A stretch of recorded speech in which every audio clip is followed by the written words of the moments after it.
तुम्ही सकाळी उठता, घर सांभाळता, ऑफिस सांभाळता, मुलं सांभाळता, पण एक प्रश्न आहे, तुम्ही स्वतःला कधी सांभाळता? जर तुम्हाला सतत थकवा जाणवतोय, मनात चिडचिड आहे आणि काहीच करायची इच्छा होत नाही, तर कदाचित तुम्ही बर्नआउटमध्ये आहात. आजचा हा व्हिडिओ तुमच्यासाठी आहे, कारण तुम्ही फक्त एक आई नाही, तुम्ही एक वॉरियर आहात. बर्नआउट म्हणजे काय? बर्नआउट म्हणजे फक्त थकवा नाही, तो एक मेंटल आणि इमोशनल एक्झॉशन आहे. जेव्हा तुम्ही सतत देत राहता पण स्वतःसाठी काहीच उरत नाही, तेव्हा बर्नआउट सुरू होतं. वर्किंग मॉम्समध्ये हे खूप कॉमन आहे. पण सगळ्यात मोठी समस्या काय आहे माहीत आहे? आपण ते ओळखतच नाही. वर्किंग मॉम बर्नआउटचे 7 सायन्स आहेत. पहिलं म्हणजे सतत थकवा. हा साधा थकवा नाही. तुम्ही 7 ते 8 झोप घेतली तरी सकाळी उठल्यावर फ्रेश वाटत नाही. का होतं असं? कारण तुमचं शरीर नाही, तुमचं माइंड एक्झॉस्टेड झालेलं असतं.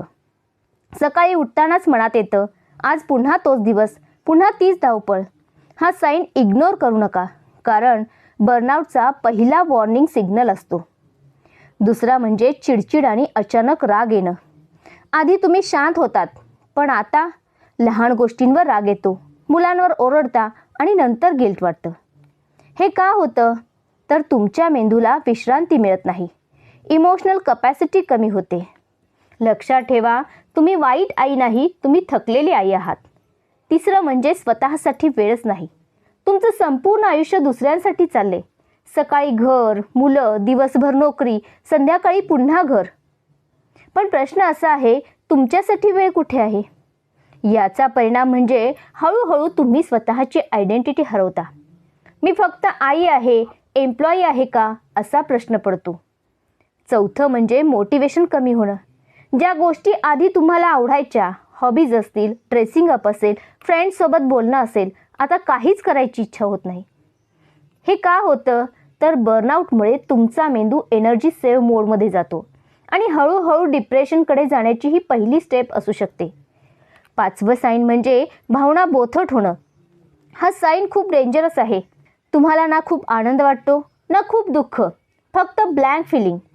मुलांनी काहीतरी अचीव केलं तरी नॉर्मल रिॲक्शन देतो. एखादी चांगली बातमी मिळाली तरी एक्साइटमेंट वाटत नाही. याचा अर्थ तुमच्या इमोशन्स शटडाऊन होत आहेत. 6वं साईन म्हणजे ओव्हर थिंकिंग आणि सतत गिल्ट. तुमच्या डोक्यात सतत थॉट्स चालू असतात.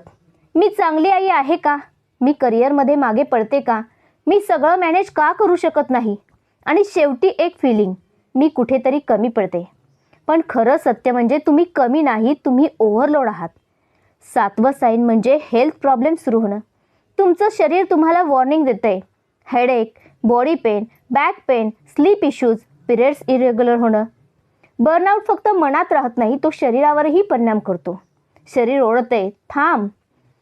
जर या 7 पैकी 3 ते 4 सायन्स तुम्हाला रिलेट झाले, तर हे लक्षात ठेवा, तुम्ही वीक नाही, तुम्ही फेल्युअर नाही, तुम्ही एक ओव्हरलोड वॉरियर आहात. जर या 7 पैकी 3 सायन्स तुम्हाला रिलेट झाले, तर लक्षात ठेवा, तुम्ही वीक नाही, तुम्ही फेल्युअर नाही, तुम्ही एक ओव्हरलोड वॉरियर आहात. तुम्ही सगळ्यांसाठी स्ट्रॉंग राहता, पण स्वतःसाठीही स्ट्रॉंग राहायला विसरू नका. वर्किंग मॉम बर्नआउटमधून बाहेर पडण्यासाठी 5 पॉवरफुल सोल्युशन्स आहेत. पहिलं म्हणजे नो म्हणायला शिका. सगळ्यांना खुश ठेवण्याच्या नादात तुम्ही स्वतःला थकवत आहात. तुम्ही यस जास्त बोलता, म्हणून बर्नआउट वाढतो. तेव्हा प्रत्येक गोष्टीला होकार देणं थांबवा. स्वतःला विचारा, हे केल्यानं मला पीस मिळणार आहे का स्ट्रेस? लक्षात ठेवा, तुम्ही सगळ्यांसाठी अवेलेबल असाल तर स्वतःसाठी अनअवेलेबल व्हाल. दुसरी गोष्ट म्हणजे 15 मिनिट मी टाईम रूल. तुम्हाला 2 ते 3 तास नकोत, फक्त 15 मिनिटं पुरेशी आहेत. दररोज 15 मिनिटं मोबाईल ऑफ करा. कोणतंही काम नाही, फक्त तुम्ही आणि तुमचा वेळ. या वेळेत शांत बसा, मेडिटेशन करा, पुस्तक वाचा, आवडतं म्युझिक ऐका. लक्षात ठेवा, गिल्ट फील करू नका. तुम्ही रिचार्ज झाल्यावरच तुम्ही बेस्ट देऊ शकता. जर तुम्ही स्वतःला वेळ दिलात, तर तुम्हाला आयुष्य वेळ देईल. तिसरं म्हणजे हेल्प मागायला शिका. एक मोठी चूक वर्किंग मॉम्स करतात, सगळं मला एकटीला करायचं आहे. लक्षात ठेवा, तुम्ही मशीन नाही, तुम्ही ह्युमन आहात. स्ट्रॉंग वुमन ती नाही जी सगळं एकटी करते, तर ती आहे जी गरज पडली की मदत मागते. चौथं म्हणजे स्मॉल विन सेलिब्रेट करा. तुम्ही रोज खूप काही करता, पण स्वतःला क्रेडिट देत नाही. तुम्ही फक्त काय झालं नाही ते बघता. दररोज रात्री 3 गोष्टी लिहा. आज मी काय चांगलं केलं, जसं की मुलांसोबत क्वालिटी टाईम घालवला, ऑफिसची कामं कंप्लीट केली, स्वतःसाठी 10 मिनिटं काढली. यामुळे तुमचा कॉन्फिडन्स वाढेल, गिल्ट कमी होईल. परफेक्ट होण्यापेक्षा प्रोग्रेस महत्त्वाची आहे. 5वं म्हणजे सेल्फ टॉक बदला. तुमचा सर्वात मोठा एनिमी कोण आहे माहीत आहे? तुमचं स्वतःचं माइंड. मी पुरेशी नाही, मी फेल होते, मी सगळं मॅनेज करू शकत नाही. रिप्रोग्राम करा. तुमचे निगेटिव्ह थॉट्स पॉझिटिव्ह थॉट्समध्ये बदला. मी थकले आहे ऐवजी मी स्ट्रॉंग आहे आणि मला रेस्ट हवा आहे. मी कमी पडले ऐवजी मी माझं बेस्ट देत आहे. डेली अफर्मेशन्स म्हणा. दररोज आरशासमोर म्हणा, मी स्ट्रॉंग आहे, मी इनफ आहे, मी माझ्या पेसने ग्रो करते. तुम्ही स्वतःशी कसं बोलता त्यावर तुमचं आयुष्य ठरतं. बर्नआउट एका दिवसाला होत नाही, तो एका दिवसात जाणारही नाही.